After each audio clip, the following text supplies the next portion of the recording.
Welcome to Mededia. This is Tariq. So we're gonna do a mock interview today with one of Mededia mentees, Dr. Ayema Haque.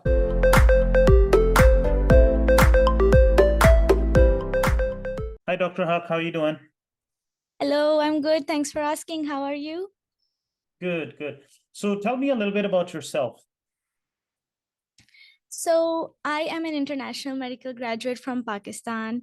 I come from a family of doctors, and as I was growing up, I used to watch my grandfather treat his patients in his clinic and our home, and I used to help him.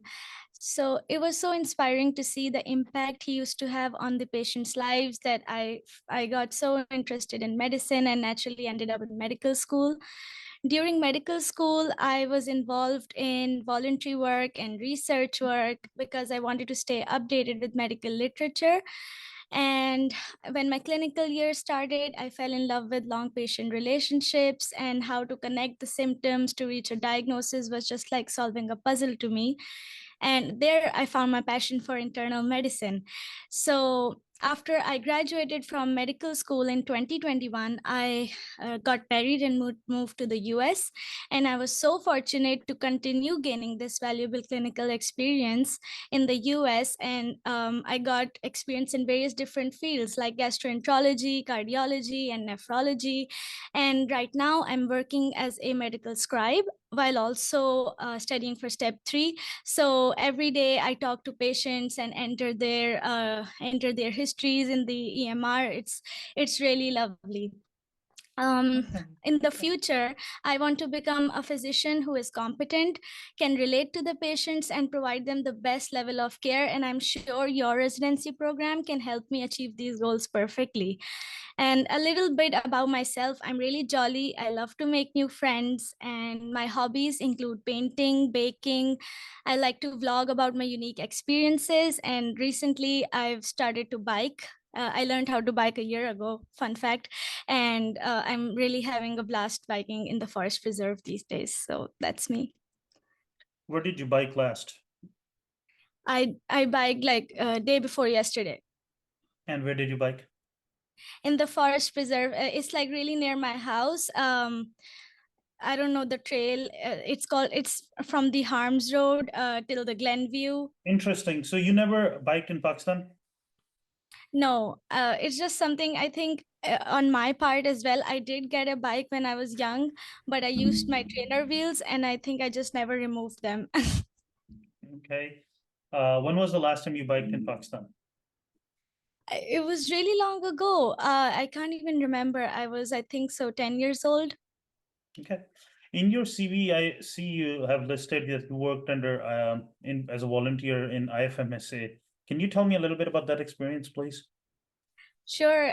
It was a really nice experience, and for one of a kind for me, especially. So this is an organization, International Federation of Medical Students Association, and this was under the department SCORP, which is for the human rights, basically. And this project was centered on improving the health care and educational opportunities for the transgender community. There is a big transgender community in Pakistan, but not many resources are available to them, especially in healthcare and educational department. So we decided to call two of the transgender people to our medical school and interview them about their experience. And one of them was the first lawyer in Pakistan. Her name was Nisha Rao. Her pronoun was a her, and the other one was the leader of transgender community. So we actually took an interview about her whole journey and what challenges she had to face, getting into law school and then completing her education, and now she's an advocate for the transgender people, and how they can actually come forward and access these opportunities as well, because not because of the scarcity of the opportunities, not many of them come forward as well, and she is an advocate for them. So it was really wonderful talking to her. And the other one, the leader of transgender community, she helped her, Anisha Rao, as well a lot to pursue her dreams and follow through her aspirations. And then so basically what I did was I love photography, I think. So I wrote that in my CV as well.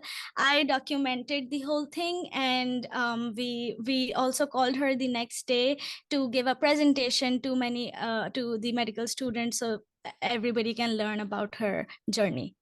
Okay, cool, thank you. And I see you also worked at Jayalpin Hospital as an elective student, and you mentioned that you gained exposure to renal biopsies. You learned how to do them.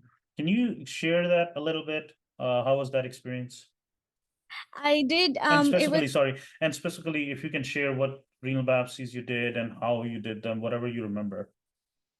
It was really long back, but I did not do any of them. But I watched my supervisor, Dr. Sumbul Naveed, do it. And it was basically a CT guided. So we were in a separate room and the patient was in a separate room. It was in the, and it was, the CT scan was going on continuously while she was doing it.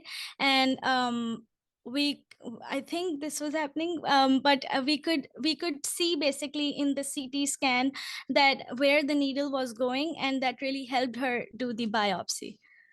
Okay. And in your personal statement, you mentioned that you were involved in a meta-analysis to determine the burden of thromboembolism in COVID-19 patients. So can you tell me what was your role in that research project? Definitely, this particular research is really close to my heart because I remember I got COVID. I got COVID at that time, and I was quarantined, and I just wanted to do something to give. I really like to do something continuously, so I thought about this topic because COVID was on its peak at that time, and I was seeing patients getting thromboembolism, especially COVID-19 hospitalized patients. So I thought about, why don't I compile the researches that are already been done and are under process to do a meta-analysis.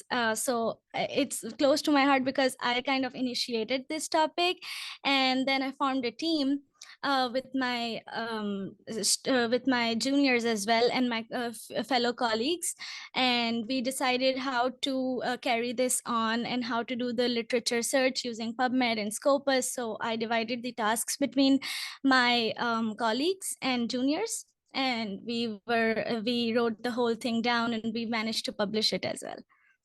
Okay, good work. What do you think sets you apart from other applicants? Because of the prestigiousness of your program, I really believe that all applicants are top notch.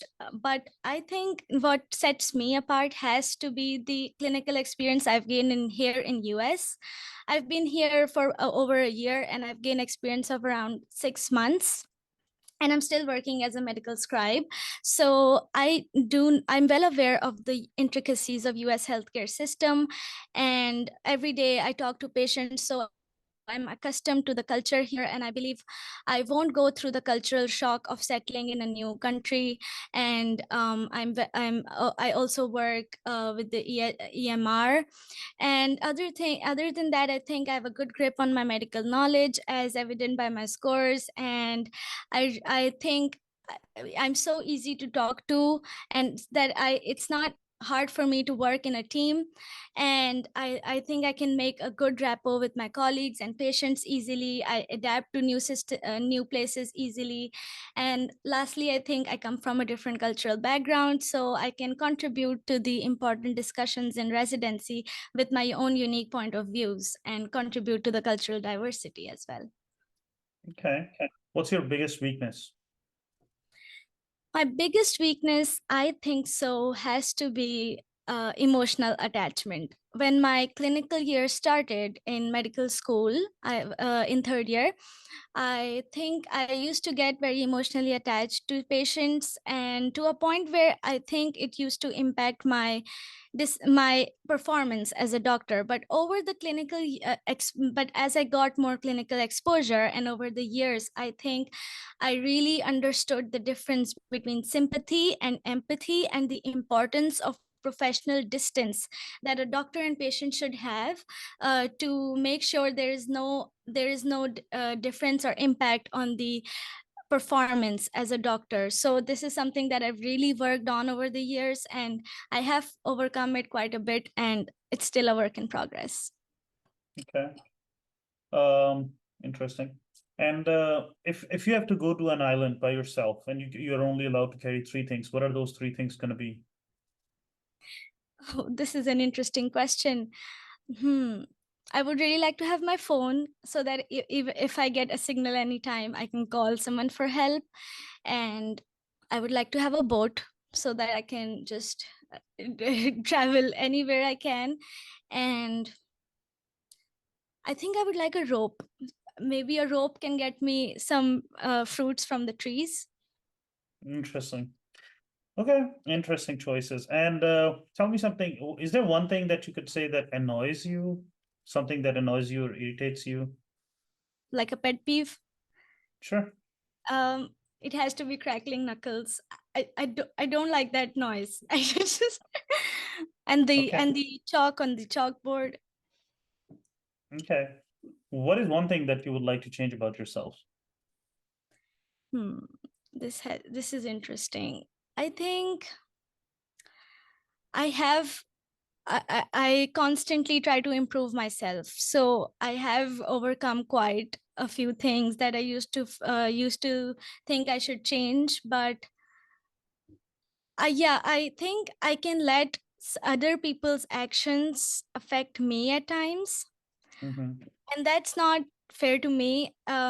If somebody's doing something, it's totally their choice, right? So I mean, it's not completely apart from me, but at times I do let it get to me. But I think this is something I would really want to improve on more. It is a work in progress. Like I said, I just try to improve myself all the time.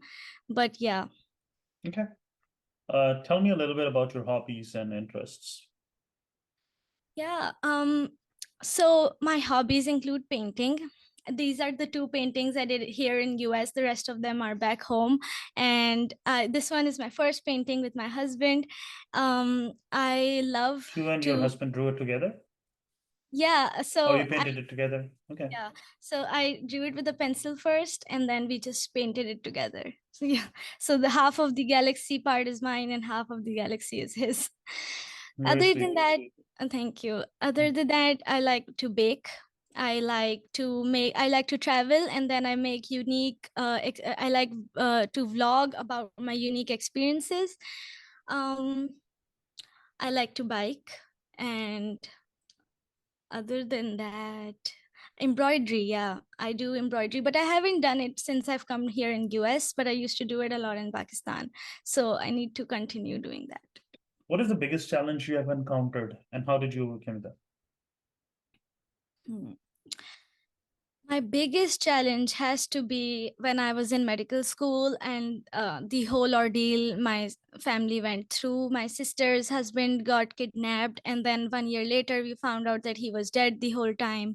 So, just going through that year was a whole challenge for me and my family. So, I overcame it by channeling my emotions into studies. I know this sounds absurd, but this was really an escape for me whenever I had there were exams going on because it was a modular system in my medical school. So we usually had some exam coming up, so I used to study a lot, and then I used to stay with my sister, support her. And this is really something that changed me as a person, and I grew really strong, and I came out really strong because of that. So that has to be my biggest challenge. Okay. I'm sorry to hear about your sister's husband. It's okay. Um, okay. So what are you looking in an ideal program? So an ideal program for me has to be a one with great learning opportunities and robust training and a good mentorship program. And this is all, I was just going through the website, Geisinger's website, and I am so impressed by the mentorship program and learning opportunities Geisinger provides. Also, I look forward to a supportive and friendly environment between the residents and the senior residents and colleagues on a whole. Other than that, and this is also something that I saw on the website. I saw the chief resident's note about how friendly they are to each other, and I also attended the open house. I saw how friendly they were to each other. So these are the things I look forward to, and just research opportunities, because I really like to do research and stay updated with it. I saw in one of your as when you were a Geisinger resident, Dr. Tariq, I saw that you got an award for the first position award for presenting an oral presentation, and that made me realize that maybe every year there is a research and fellowship resident day. And this type of environment is really gives growth to the research culture, and that's something that I'm really interested in. Absolutely. Okay, well, thank you. What are last question for you? What are you looking at in an ideal location to live in? Not talking about the hospital. What's an ideal location for you to live in? An ideal location would be a quiet, calm place to me, because all my life I've lived in Karachi, which is a really hustle and bustle. It's a really busy city. The traffic was so loud, but now ever since I've been in US, I've lived in the suburbs, and it's really quiet, calm, and a well-knit community. I love to, just like I said, I love to bike around the places because it's so safe. So I'm looking for a safe rural area that can um, just I can call that home. Honestly, it's just a place that I would like to call home. Okay. Do you have any questions for me? I do have some questions for you, Dr. Tariq. I was just searching about the publications that you did, and I was really impressed by this research that about the T2 shuffling MRI technique for pediatric patients knee MRI. I would, and I did kind of understood it, but I was having trouble because I don't know much about radiology. So I thought about ask if I have the opportunity, I can ask the master himself. Can you please tell me a little bit about T2 shuffling? Thank you. Actually, it's a little complicated. I wouldn't call myself master in any way for this, but basically, I'll give you a very basic idea that when we're acquiring images in an MRI, we're acquiring it like slice by slice. You know, pretty much like how you chop salami or how we're getting CAT scans. So the acquisition takes longer. Then people at Stanford came up with the idea of volumetric imaging, but that means is rather than acquiring an image slice by slice, a two-dimensional image, what they are doing is they're acquiring a whole volume of image. So let's say the volume could be from here to there or the entire volume of the knee. So once you acquire the volumetric imaging, then you can reproduce it in whatever format you want. You can reproduce axial, sagittal, coronal. And in addition, there's also another part that when we acquire images, the images go into the space, we call it K-space. And then how you sample K-space to reproduce images, it's also pretty interesting. There are different techniques to do that. Sometimes you can uniformly pick K-space, or you can do variable, or you can. So these are different sampling techniques that you can apply.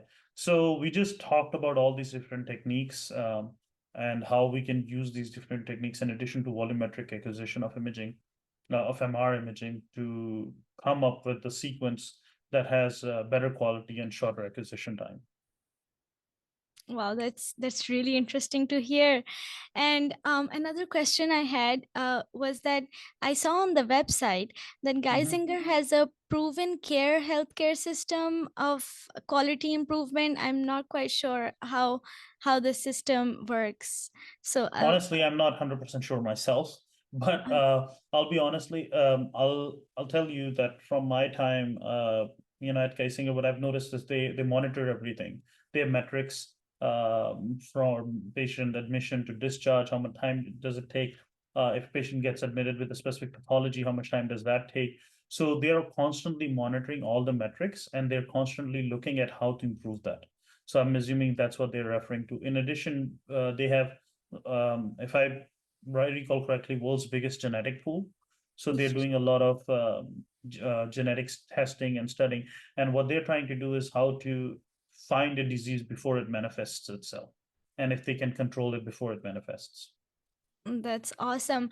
My mom, she's PhD in biochemistry, and she used to tell me about this genomics pool and how what you were talking about. And I saw on the website that they are improving this quality method and bringing advancements in and machine learning with artificial intelligence. It's also Yeah, fascinating. yeah, we're definitely doing that. So I recall one of the papers I came across in one of the local meetings was they formed different clusters. So like they have a lot of different cardiology patients with who presented with heart failure. So they looked at different demographics related or not related to cardiac illnesses. And then based on those clusters, they were able to identify that, okay, this is another person who hasn't manifested any cardiac pathology yet, but this person would come up with some kind of cardiac issue in the next few years.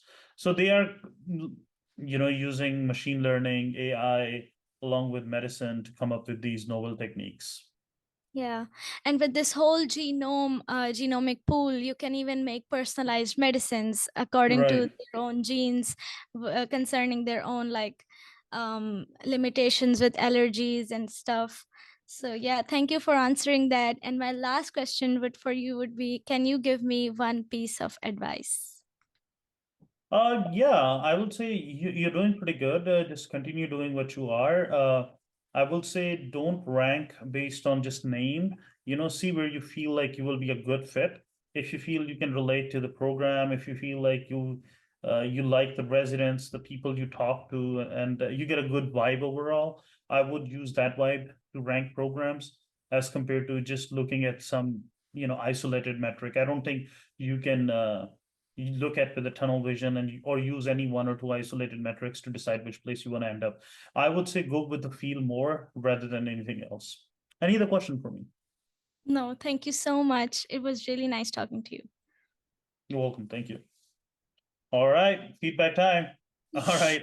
I don't know. What do you think? How did you do? I think I did good. Okay, It was really nice. good. And what do you think? What was one thing that you did very, very good? Or a couple of things that you did very, very good? What was the best thing you did? I think I was smiling and I was looking in the camera, Okay. and I was slow. I tried to slow down when I was talking. I was trying to be articulate. And other than that, I think yeah, I was answering like I didn't say anything anytime that I don't know. I tried Mm-hmm. to answer. Mm-hmm. Yeah. And what was one or two things that you think you could have done better? The renal biopsy question, I think so. I don't know. I Did you really send me don't. your CV and personal statement recently? I don't think you did. No, you had it from before. Yeah, The yeah, I used that one. So I looked at every. I think yeah. Anything else that you would like to mention? Do you think that you could have done better? No, I would like your feedback. I think so. Okay. Okay. No, you did very good. It was overall very well done. I tried to change it from very. I didn't do a very typical interview. I didn't ask you the typical questions. Most of them, I tried to catch you a little off guard, but I think you did very good. The eye contact was phenomenal with the camera. That was very, very good. Smile was good. At certain times, I feel like doing your other mock interviews, I feel like you're smiling more than as compared to this interview, but I understand there's an added pressure. A, this is being recorded. B, I wasn't smiling. I was Yeah. constantly not smiling, and I was trying to be that Kadus PD, who's not smiling at all and all that, whatever. But I think, yeah, you could smile a little bit more. One thing that I will say, and that's the only feedback I will say is kind of negative. I feel like at times you were going on and on and on with the answers, and it wasn't as crisp. The answers were a little too long a couple of times. But the rest, the content was good, the confidence was very good, your smile was good, your eye contact was good. I like the setup you have. Initially, you were a little on the side in terms of camera, but you moved. Yeah, the rest is all fine. It's all perfect. Any other questions from me? Yeah, so like any improvement that I can do to improve my length? Practice, just practice, and try writing down your answers. Try writing down your answers and practice them. Like it shouldn't be. And if you don't have an answer prepared, that's fine. Then in that case, you can just talk, yourself without any preparation. It didn't come across that you had answers prepared, which is good. But at the same time, I felt like you had way too much content to cover. So try to just cut short a little bit. Okay. And how did you think I did I did on my Tell Me About Yourself? It was very good. Okay. It was different. It was good. It was decent. But I think it was very good. Okay. I would take you if I'm the PD. Thank you. Okay. Thank you, Emma. And any questions before we wrap this? No, no questions. Okay.